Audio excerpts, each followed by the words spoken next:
Greene from Olive Knits here, and today I'm going to show you how to work the Estonian cast on.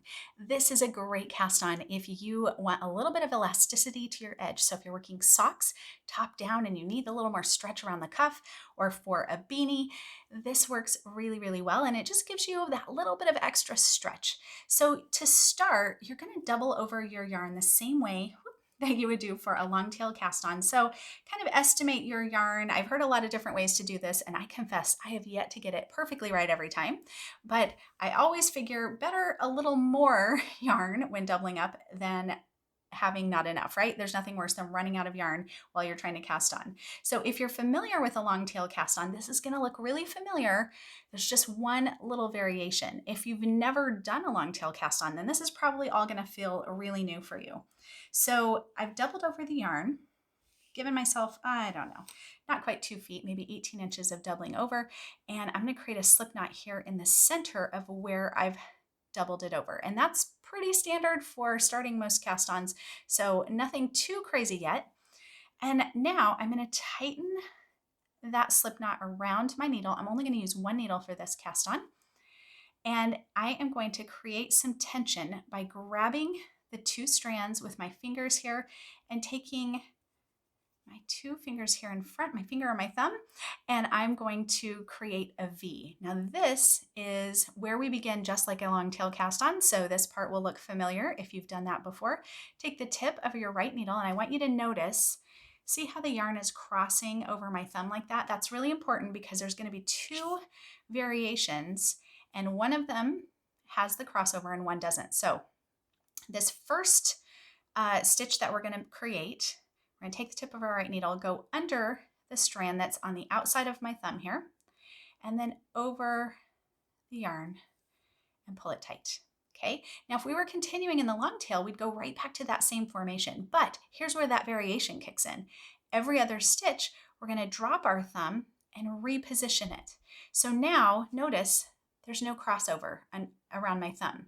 So before it was like this with a cross, and now it's like this without the cross. So every other stitch, you're going to go back and forth. So I'm going to take the tip of my right needle and go under the strand that's on the interior of my thumb this time, and around and pull it tight.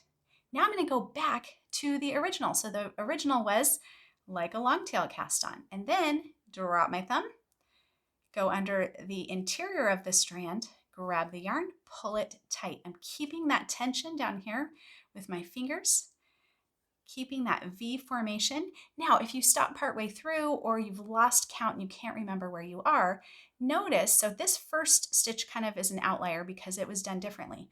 But once we got started, you'll notice your stitches start to appear in little sets of two. That first stitch is the long tail way. The second stitch is the variation.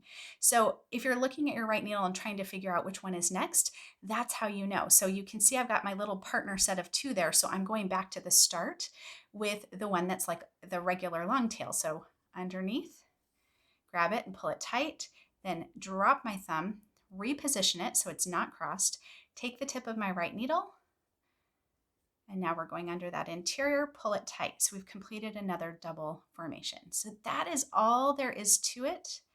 Once you get going, it can go pretty fast. And all you're doing is repositioning your thumb every other stitch. So you can see how you kind of get these little spacers between every set of two stitches, and that's actually what creates the elasticity. Is it creates just a little bit of extra room between every set of two stitches, and that gives you more of almost like a chain link effect around the edge, so you get a lot more stretch and flexibility. All right, so let's do this one more time. All right, so I'm holding this tight in my right hand. I've got my tension grip here in my fingers. I've created my V. I've got the crossover, so we're going to do the first set of the partner of two, the first one, reposition my thumb, take the right needle underneath the interior strand, grab the yarn in the same way and pull it tight, and I've created another set. And now just to count stitches until you have the number you need and you're good to go.